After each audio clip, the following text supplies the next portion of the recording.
Good morning everyone, মানিস ব্লগে তোমাদের আরও একবার ওয়েলকাম। তো সকালে আজকে উঠেছি, তাড়াতাড়ি উঠেছি, আর পরি একটু দেরি করে উঠেছে। পরি 9টার সময় উঠেছে, তো পরীকে উঠে একটু খাইয়ে দিয়েছি। তারপরে আমি এখন পরীকে খাওয়ানোর পরে আমি একটু খেতে বসেছি। দেখো, রুটি আর তরকারি খাচ্ছি। এখানে শশা নিয়ে নিয়েছি। ওর আজকে অর্জুন তাড়াতাড়ি বেরিয়ে গেছে, ওর একটু কাজ আছে। আর পরি খাটের অবস্থাটা খালি করেছে। দেখো, সকালবেলা উঠে সমস্ত কিছু পাঠিয়ে নিয়েছে খাটের উপরে।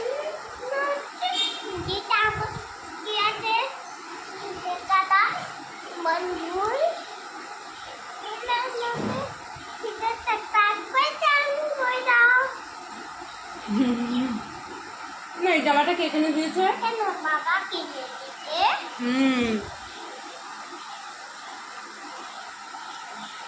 পরি ঠান্ডা লেগেছিল, আমি বলেছিলাম, তো এখন একটু ঠিক আছে।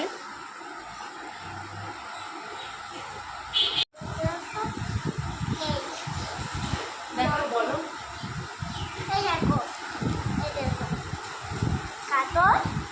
কাজল দি কি করো?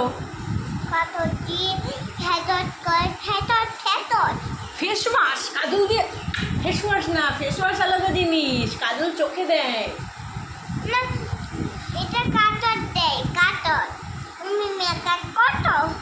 হ্যাঁ, মেকআপ করি তো।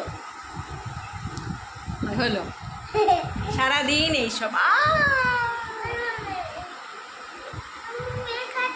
আমার আর পরি স্নান হয়ে গেছে। আজকে ওয়েদারে বৃষ্টি না হলে কী হবে, ওয়েদারটা খুব মেঘলা মেঘলা। দাঁড়িয়ে আছে, কথা বলছে। তো আজকে কী রান্না হয়েছে দেখাই তোমাদের সেটা। ও আজকে দুপুরবেলা রান্না হয়েছে ভেজ ডাল, ক্যাপসিকাম, বিনস, গাজর দিয়ে, আর লাল শাক ভাজা, উচ্ছে আলু ভাজা, পটল ভাজা, আর হয়েছে চাটনি আর পাঁপড়। আর কালকে একটু মাংস ছিল, সেটুকুনি আমি দুপুরে খেয়ে নেব গরম করে। তো যাই হোক, আমি পরীকে খাওয়ানোর পরে আমিও খেতে বসে গেছি। তো তারপরে আমি সব কিছু গরম করে নিয়েছিলাম, মাংসটা গরম করতে হয়েছিল, করে আমি খেতে বসেছি। আর আমার কালকে মিশো থেকে একটা সালোয়ার এসেছে। সালোয়ার একদমই পরা হয় না বলে একটা অর্ডার দিয়েছিলাম, কিন্তু একদমই ভালো আসেনি। ক্যামেরাতে সালোয়ারটা যতটা না ব্রাইট লাগছে না, চুড়িদারটা একদমই অতটা ব্রাইট না। তো দামটাও অনেকটা বেশি, তা ভাবছি এটা চেঞ্জ করে বাইরে থেকে কিছু একটা নিয়ে নেবো। আর একটা কুর্তিও অর্ডার দিয়েছিলাম, কুর্তিটা খুব ভালো এসেছে। তো আর আমি তো সালোয়ারটা বের করে দেখবো কি পরি যা করছে। পরি ওড়নাটা নিয়ে ও ওড়না খুব অপছন্দ করে বলে ওড়না গায়ে দিচ্ছি এ করছে। আমি সঙ্গে সঙ্গে আবার তুলে রেখেছি, যে জল টল করলে আবার তো নেবে না, চেঞ্জ করে দেবে না। তো যাই হোক, ভিডিওটা এখানেই এন্ড করলাম। ভালো লাগলে অবশ্যই একটা লাইক করে দিও, আর অবশ্যই চ্যানেলটাকে সাবস্ক্রাইব করে রেখো। তো চলো, টাটা।